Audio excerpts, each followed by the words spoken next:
محبوب کبریا جناب مدنی کریم صلی اللہ تعالی علیہ وسلم کی خدمت میں ایک جوان آیا اور اپنے بھائی کی بچی کو گود میں اٹھایا ہوا ہے اور حضور کے سامنے بیٹھ کے رونے لگ گیا۔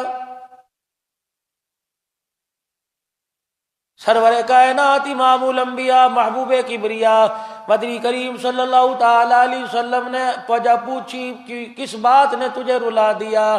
اپنی بچی بھتیجی کے سر پہ ہاتھ پھیر کے کہنے لگا، آپ نہیں آئے تھے، سگی اچھی نہیں لگتی تھی، دنیا میں آپ کا جب قدم اللہ پاک نے رکھوایا تو بھائی کی بیٹی پہ بھی پیار آنے لگ گیا۔ کہنے لگا پیغمبر صلی اللہ تعالی علیہ وسلم، دل کے اندر ایک ایسا راز، ایک ایسی مرض چھپائے بیٹھا ہوں جو مجھے رات کو سونے نہیں دیتا۔ دنیا کی ساری لذتوں میں سے جس نے میرا مزہ کرکرا کر دیا۔ امام الانبیاء صلی اللہ تعالی علیہ وسلم کے سامنے رو کے عرض کرنے لگا، میرے اندر بدبختی والی عادت تھی کہ میں نے بھی اپنے ہاتھوں سے بچی کو درگور کیا۔ اتنا سننا تھا، سر مبارک رسول پاک صلی اللہ علیہ وسلم کا جھکا، زار و قطار رونے لگ گئے۔ آپ نے فرمایا، میں تیرے سے کہتا ہوں مجھے اس کی داستان بتا، تو نے یہ گھنونا جرم کیوں کیا، کیسے کیا، کیا تجھے کرتے ہوئے خدا کا خوف نہیں آیا؟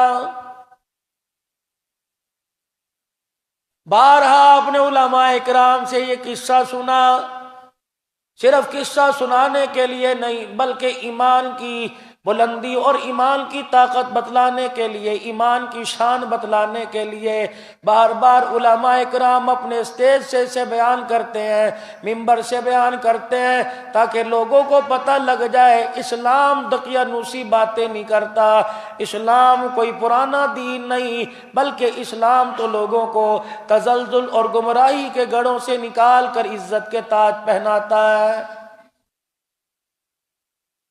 کہنے لگا، میری گھر والی حمل سے تھی، امید سے تھی، بچے کی ولادت کا دن قریب آنے لگے، میں نے بار بار کہہ دیا کہ دیکھنا بیٹی پیدا نہ کرنا، اگر بیٹی پیدا ہو گئی اس کا گلا تیرے سامنے دباؤں گا۔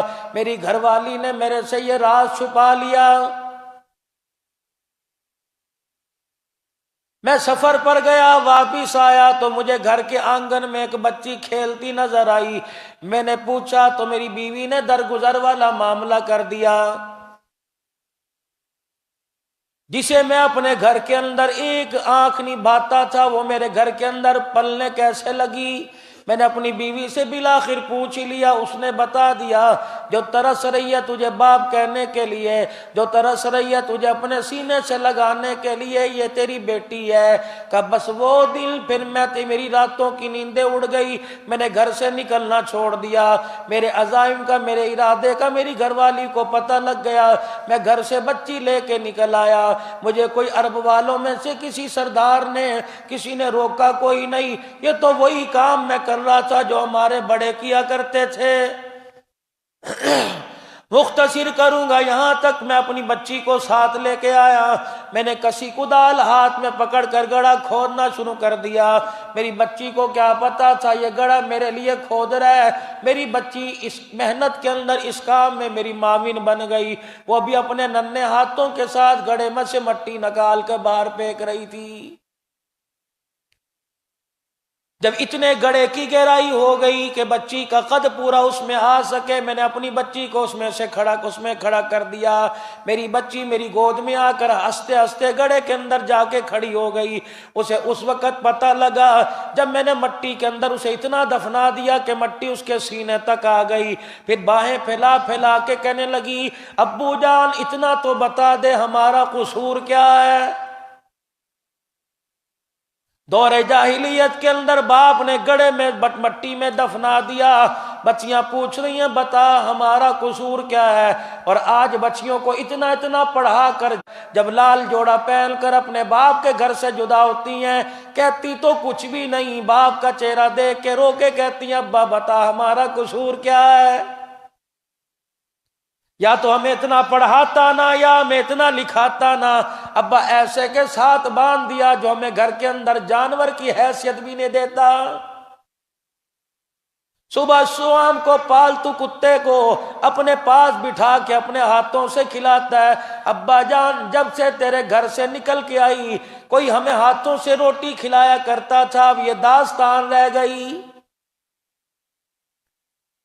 خدا کے واسطے جب لڑکوں کے رشتے کے لیے لڑکوں کی رضامندی تم میرے عزیزو جانتے ہو، اسی طرح لڑکیوں کی رشتوں کے لیے اگر خود نہیں کر سکتے تو آپ اپنی گھر والی سے کو اس کی رضامندی پوچھ لے کیا ہے۔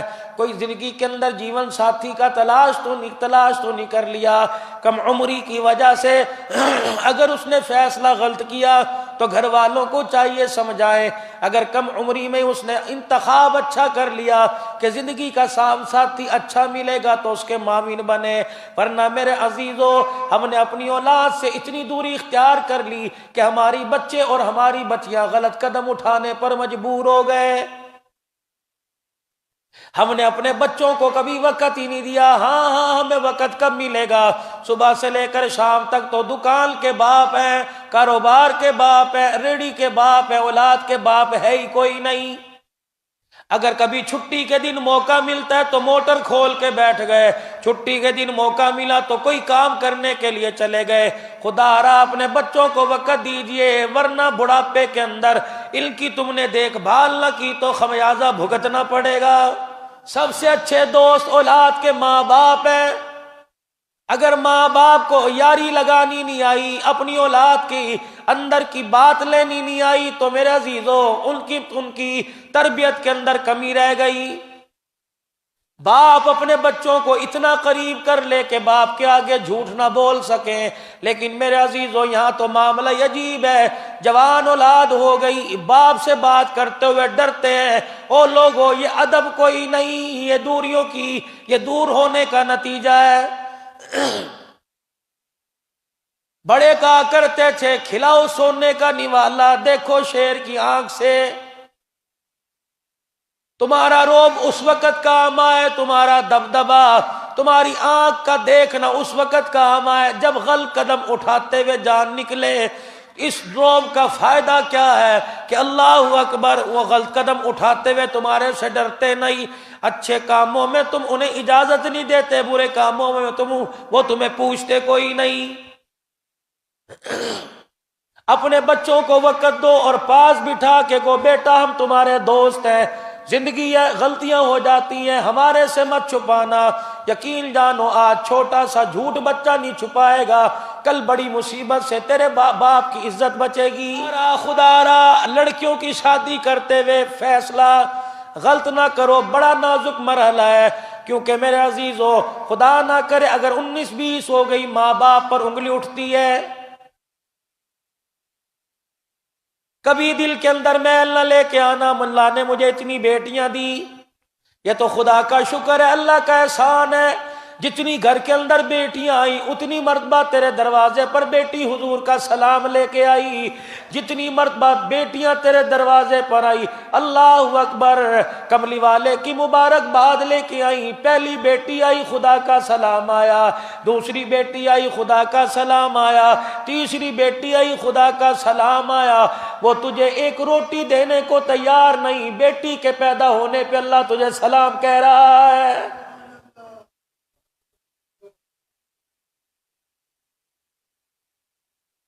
اتنے گناہ کیے اس سے اتنے دور ہو گئے، وہ اپنی رحمت والی چادر تاننے کو تیار نہیں۔ جب بیٹی گھر کے اندر آئی اسے دیکھ کے تو نے اللہ تیرا شکر ہے کہہ دیا۔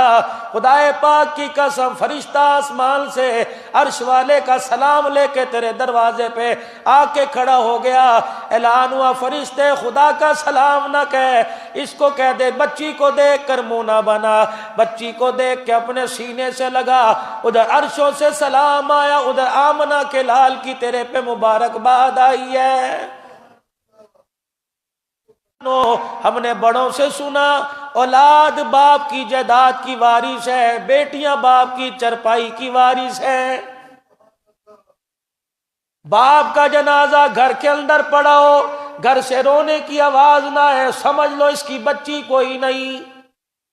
بیٹا باپ کو پھولوں کی چادر میں رخصت کرے گا، بیٹی باپ کو آنسوؤں کی برسات میں رخصت کرے گی۔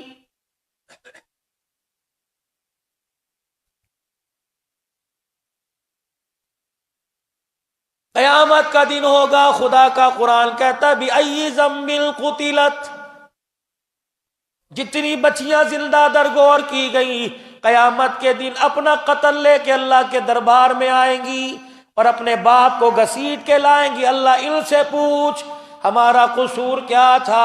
کیا دو روٹیاں ہمارے لیے تنگ پڑ گئی تھی؟ کیا تیری زمین ہمارے لیے چھوٹی پڑ گئی تھی؟ کیا ان کے پاس ہمارے لیے دو روٹیاں نہیں تھی؟ بِأَيِّ ذَنبٍ قُتِلَتْ، زانی کو دیکھ کے منہ نہیں پھیرے گا، شرابی کو دیکھ کے منہ نہیں پھیرے گا، جواری کو دیکھ کے اللہ اپنا منہ نہیں پھیرے گا، مشرک کافر کو دیکھ کر اللہ اپنا منہ نہیں پھیرے گا۔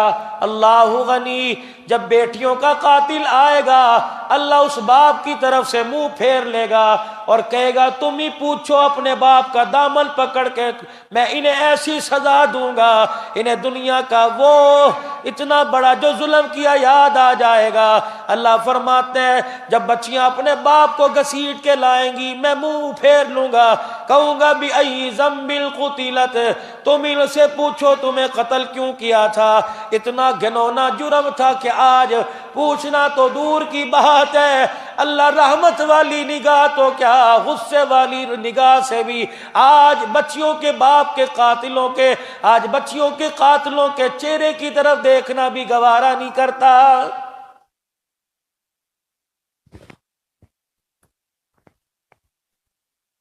بلکہ بچیاں گھر میں موجود ہوں ان کے سامنے برابر پیار کرو۔ بیٹے کو ترجیح دو گے، بچی کے چہرے سے ہنسی اڑ گئی سمجھ لو دل ٹوٹ گیا، اگر بیٹی کا دل ٹوٹ گیا تو کملی والا روٹھ گیا۔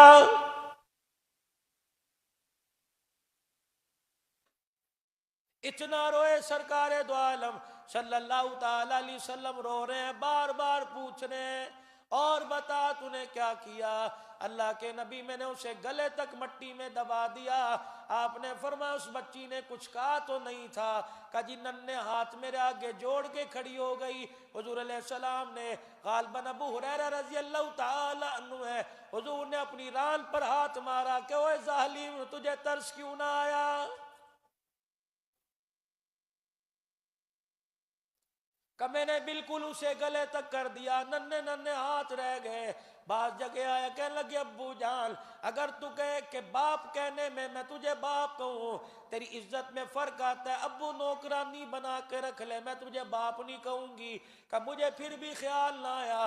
حضور علیہ السلام رونے لگ گئے، سر نیچے جھکایا ہوا، فرمایا پھر تو نے کیا کیا؟ کہ کملی والے میں نے اس کے سر پہ مٹی ڈال دی، آپ نہیں آئے تو دفنا دیا، آپ آئے تو آج وہ بچی یاد آ رہی ہے۔ کملی والے راتوں کو اس کا رونا مجھے سونے نہیں دے رہا، اس کا چیخنا میری جنین اڑا کے رکھ دیتا ہے۔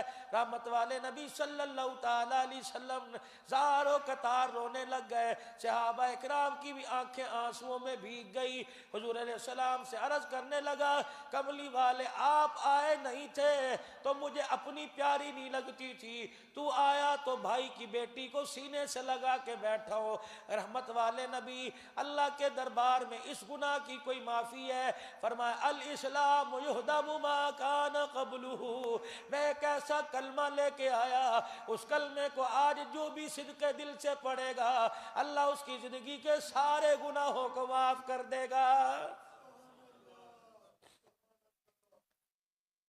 اسی لیے علماء اکرام نے فرمایا جب صبح کیا کرو تو شام کیا کرو، کلمہ طیبہ ضرور پڑھ لیا کرو، سارے دل کے کام کاجوں میں، گھریلو زندگی میں، کاروباری زندگی میں، اپنے دوستوں میں، اپنے ماحول کے اندر ایسا جملہ منہ سے نکل جاتا ہے جس سے دائرہ اسلام سے خارج ہو جاتا ہے، انسان کو پتہ نہیں لگتا۔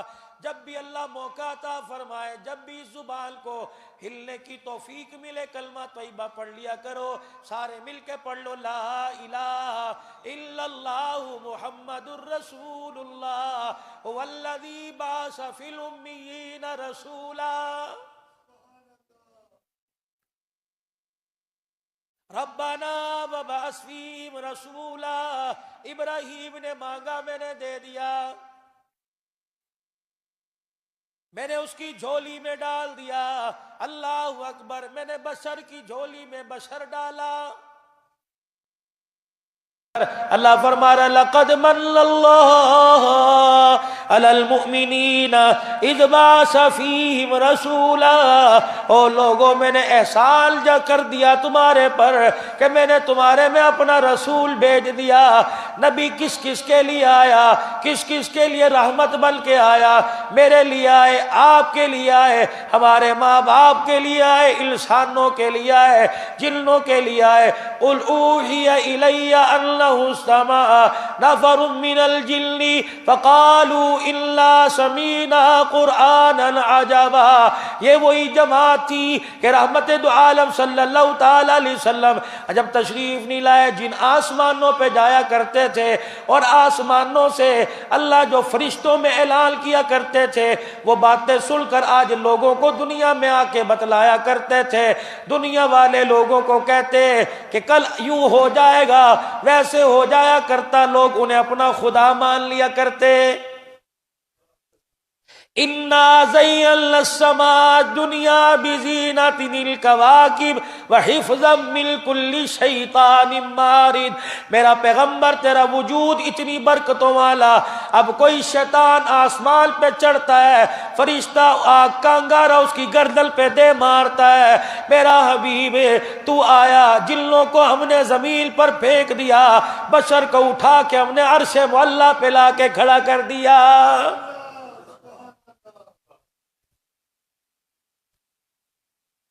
یہ جنوں کی جماعت جب وادی نخلا میں حضور پاک صلی اللہ تعالی علیہ وسلم سے ملاقات کر کے آئی، اپنی قوم میں گئی، یا قومنا اجیبوا داعی اللہ۔